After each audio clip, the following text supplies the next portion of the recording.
not standard RP accents. But it's awesome listening practice because in IELTS you get different accents. You are now listening to the IELTS podcast. Learn from tutors and ex-examiners who are masters of IELTS preparation. Your host, Ben Worthington. Hello there.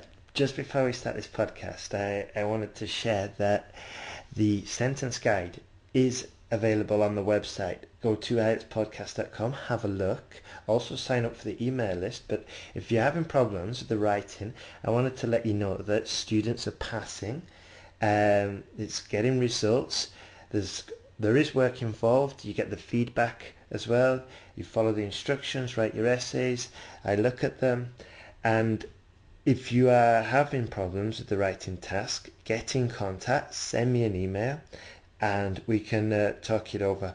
But just to let you know, I'm quite excited. Things are going really well. All the best. Hi there, IELTS students.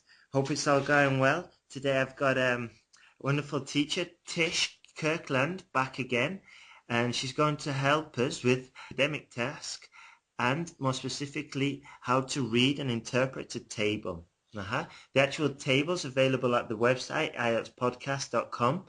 Yeah, have a look at that, and it'll probably be a lot more helpful, a lot more beneficial if you're looking at the table while we're describing it. All right then, so how's it going there, Tish? All good? Hi, well, thank you. Right, sorry, just for those who just joined us, who didn't hear the last podcast, Tish has got a website, wonderful website, at IELTS.com, and there's lots of tasks and lots of programs and tutorials specifically for IELTS students. So I'd have a look at that as well as looking at the IELTSPodcast.com. So Tish, could you tell us the first thing you would do when you're looking at a table like the one we've got in front of us? Okay, so the first thing I did when looking at this table was I noticed that it was about the future. So first thing was like, okay, future, and I'm going to need vocabulary to describe the future. So I just made a couple of notes about words that I would like to use to describe what's being described in this table here. Those words I noted down to myself are projected, estimated, future, and predicted. So synonyms basically, so that I can show a variety of vocabulary in my writing. That was number one thing. Mm-hmm. Perfect. Right then. So, and then you also said that you noted the time frame used, because that's going to dictate a lot of the language you will be using. Yeah? That's right. That's Perfect. right. Perfect. Right then. Okay. Then what kind of well, with the pie charts, we were grouping the information into the top two and then the bottom one, and then also dividing it into the two paragraphs. What, would you use the same structure and strategy for the tables as well? I would, and making sure also that each paragraph has a central topic. So you've got one main topic per paragraph. And at first I had a look at this table and I thought, right, we've got total population and then we've got population age 75 and over. Though they could be two different groups or two different paragraphs. Right. And then I thought, well, another way of looking at it is to divide the years, the time frame, into two different time frames.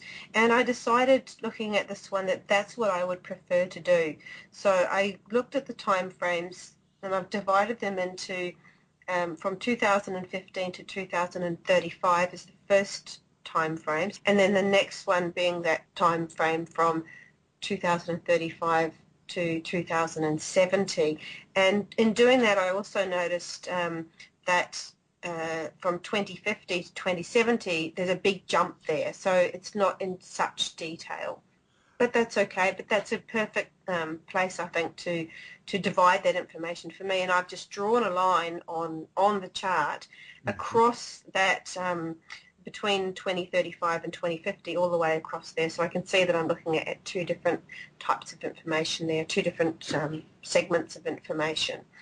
I also had another little look, just looking at the numbers there, just checking that they are all increasing.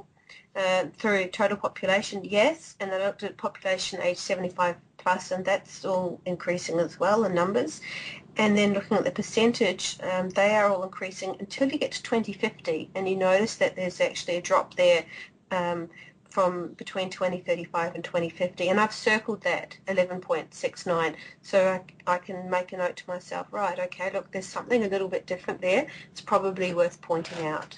Right then. Okay, so just to summarize, you decided to group that information between not exactly the same amount of lines, so to speak. Mm-hmm. You didn't sort of like put a visible line directly through the middle. You chose to divide it by the years, because there's one thing we have to look at that struck me, that was a point to note, was that it's not sequential. It's not like 5, 10, 15, 20. There's a massive jump there that students would need to be aware of. So yeah, I had a similar thought process to yourself. And also when you grouped the information, you looked for the biggest change. You looked for the dividing factors between the two, which in this case was the year 2035. And then the other point as well, you looked for the exception in the data.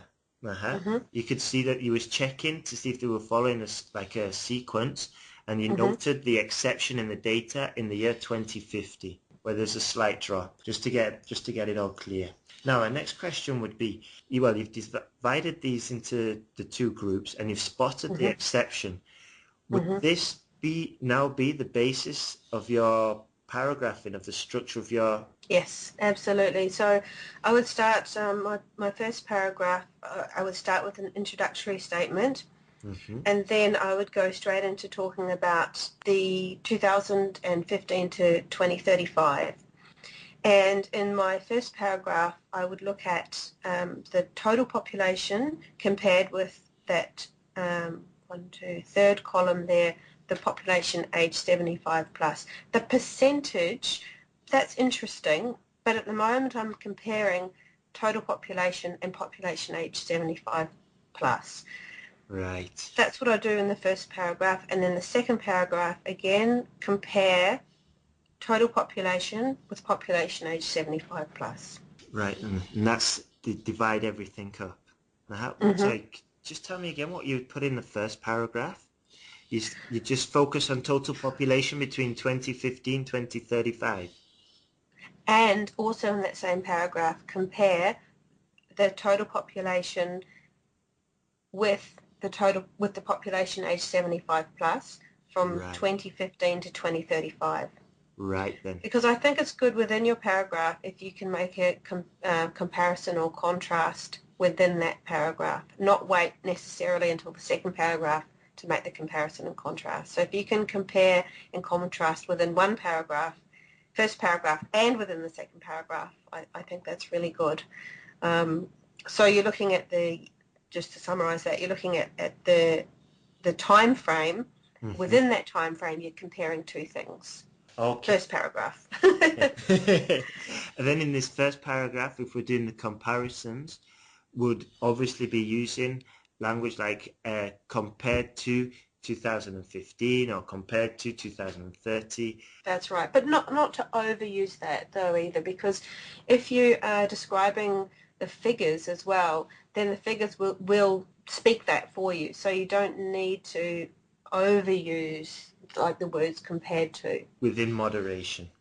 That's right, that's right. Now for the second paragraph, this is where we're going to start focusing on percentages as well. Yeah?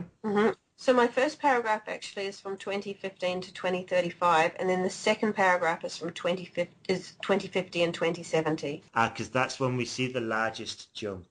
Yeah? That's right.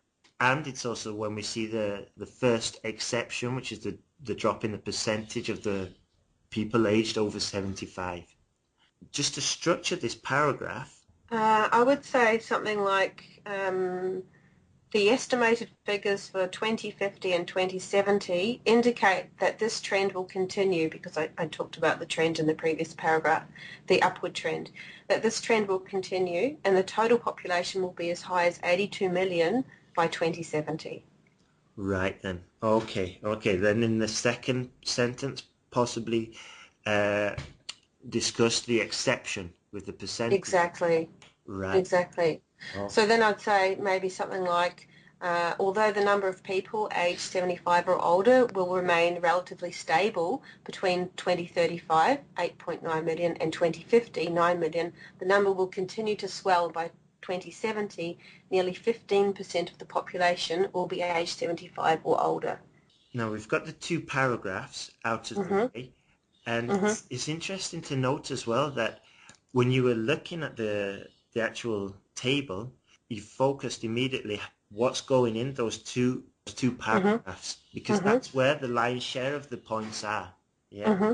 So we go straight into those. We get those organized, make a rough plan for the introductory sentence. Well, there's a lot of information to go into the introductory sentence here, and it could be split into two sentences because you're looking at that it's the UK, you've got several years, you've got total population, population age 75 and older.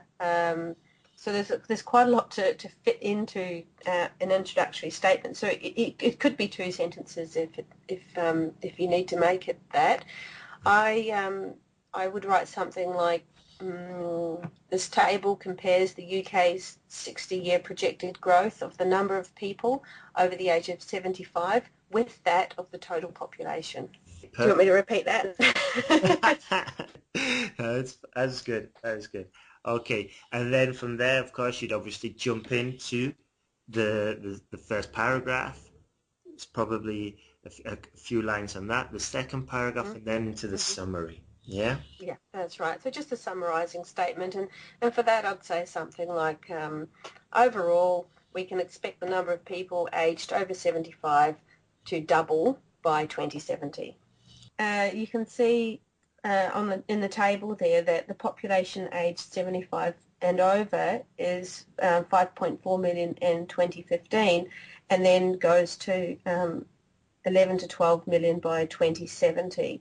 And I chose to talk about the population numbers, not the percentage, because the percentage is 8.33 in 2015 and 13.41 to 14.63% in 2070.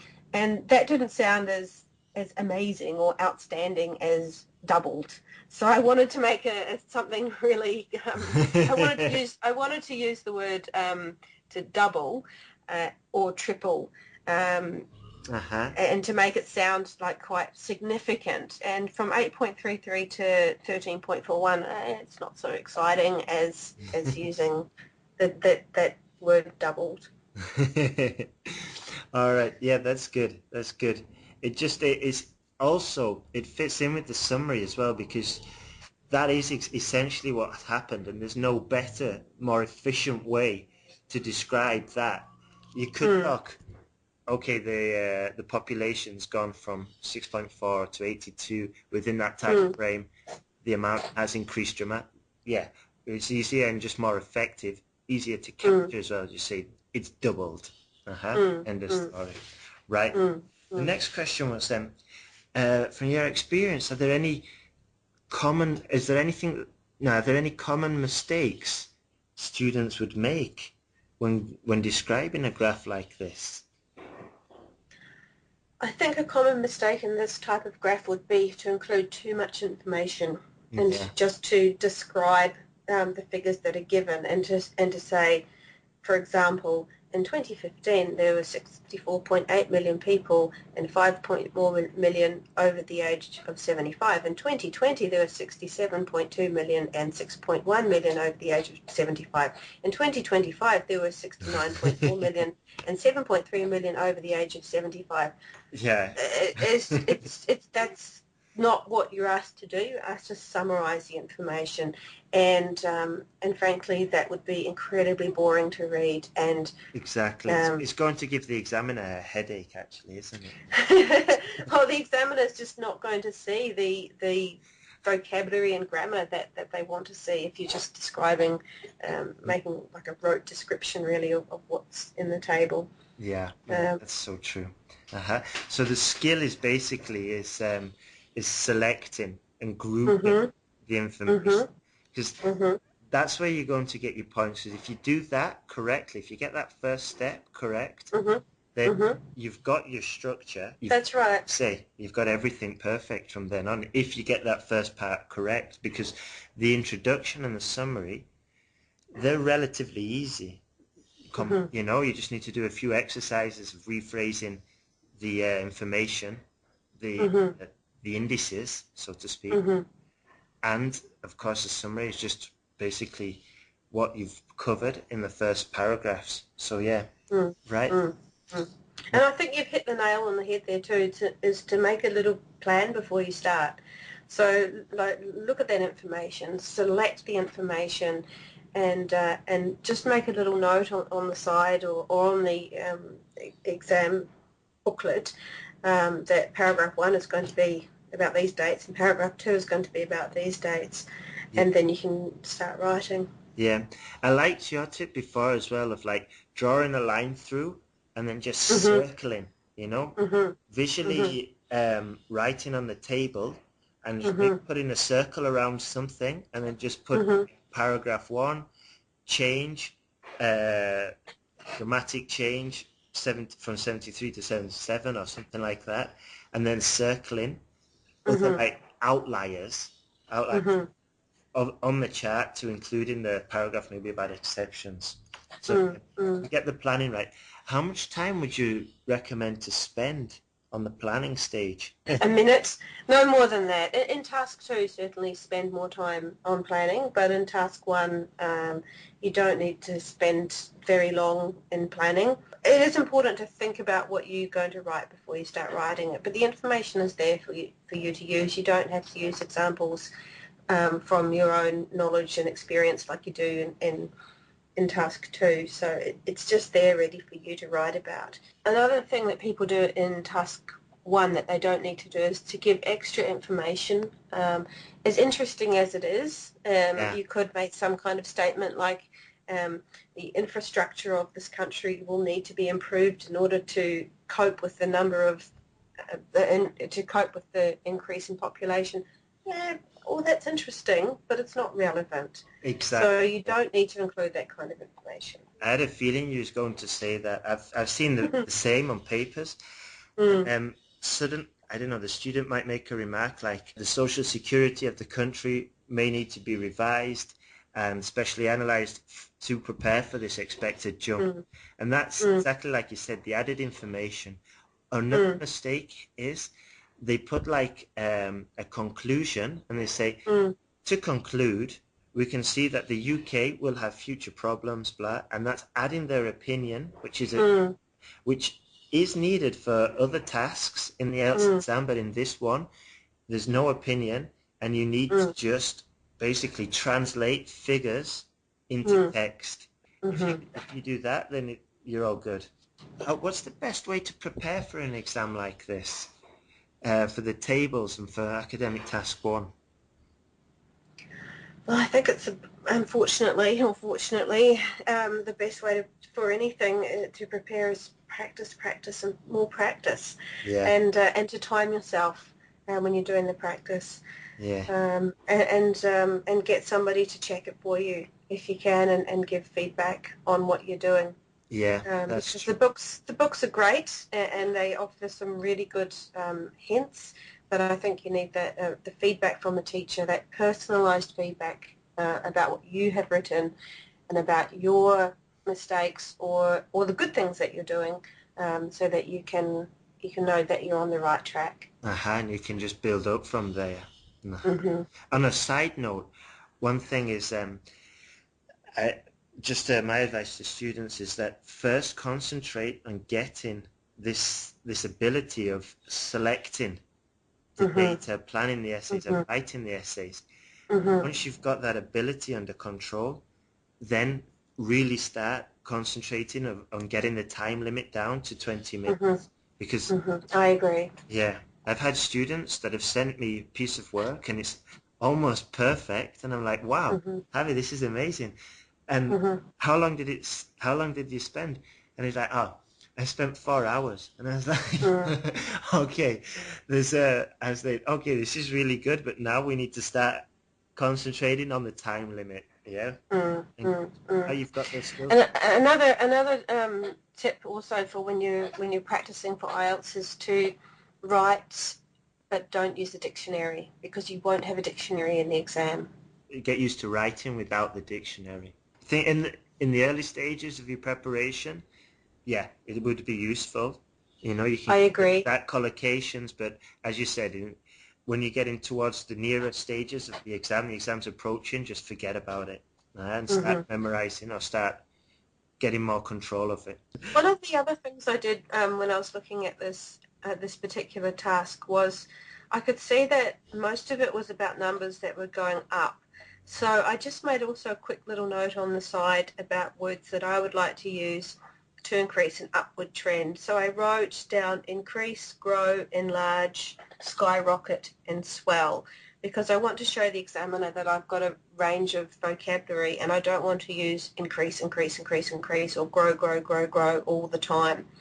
And I also decided when I was writing this that the word skyrocket wasn't really going to be appropriate because it's a steady increase over a period of time, so skyrocket wasn't appropriate. I didn't use it in the when I finally wrote it. So I think it's just a good idea to make a note of the vocabulary that you think you'd like to use and then work that in as you're writing. Also knowing how to use it, and just exactly like you said, you know, if there's no dramatic or huge increase, then you don't need to use skyrocket. And just as another side note as well, I've seen a lot of time where students say we can see a huge rocket in the amount of sales. And no, you don't need a modifier when you've got such a strong adjective like a rocket, or you know, when it's strong enough as it is, you don't need it. So do you have any other thoughts for this table? No, I don't have any, but I have written a model answer. Ah, perfect. I'll send that to you. I can read it to you if you want. All right, yeah. Okay, Tish is just going to read her model answer that she wrote, and we're also going to put up the actual notes that she made on the table, just so you can see the thought process and how she groups the information and what parts she decided to include. Okay, so take it away, Tish, please. Thanks, Ben. Paragraph 1. This table compares the UK's 55-year projected growth of the number of people over the age of 75 with that of the total population. It is estimated that in the first 20 years from 2015, the total population of the UK will grow by almost 10 million, from 64.8 million in 2015 to 73.2 million in 2035. The number of over 75s will also increase significantly, from 5.4 million in 2015 to 8.9 million in 2035, which is an increase of nearly 4%. Paragraph 2. The estimated figures for 2050 and 2070 indicate that this trend will continue and the total population will be as high as 82 million by 2070. Although the number of people aged 75 or older will remain relatively stable between 2035 at 8.9 million and 2050 at 9 million, the number will continue to swell, and by 2070, nearly 15% of the population, 11 to 12 million, will be aged 75 or older. Overall, we can expect the number of people aged over 75 to double by 2070. The end. No, don't write that. Yeah, and then put a big signature. No. Yeah, and a big smiley face. No, I'm joking. Don't do that. And don't communicate with the examiner either. That's another thing. Don't communicate with the examiner. Like, don't say, dear examiner, I really need to get a 7 because blah, blah, blah. Yeah, I'm sure I saw $20 on the floor. I was like, it's awesome. No worries. And that's 165 words. for everybody listening, I'd strongly recommend going over to the website, having a look at the table, have a look at that essay, and also have a look at the upload of the picture of the table with all the writing, with all the notes made. Because I think even on the table, you've made like a list of the language you're going to use and the time frame you're going to use. A great opportunity just to get in the mind of a real professional in this area and see how she actually worked through it. So I'd strongly recommend that. Okay then, Tish, could you just tell us about what the Yes IELTS website offers, please? Okay, we offer essay checking. So if you were to write this as an essay, you can send it to me and I can check it and I can give you feedback, that's comments and also a band score, so you can see where you're at in terms of your writing. We also offer speaking courses, so you can do practice speaking tests by Skype, and you can also do a writing course to help you prepare for task 2. I'd just like to add, if you're pushed for time, getting your essay checked can save you lots of time, because you immediately know where you're going wrong and what you need to focus on. So I'd definitely recommend that, especially if you've got your exam coming up soon. Big thank you to Tish for another You're very welcome. podcast, and hopefully we'll be hearing from Tish again in the future and some other episodes. So thank you very much. Thank you so much, Ben. You're welcome. All right then, bye-bye. Thanks for listening to IELTSPodcast.com. And remember to leave your email for updates and early access to new podcasts.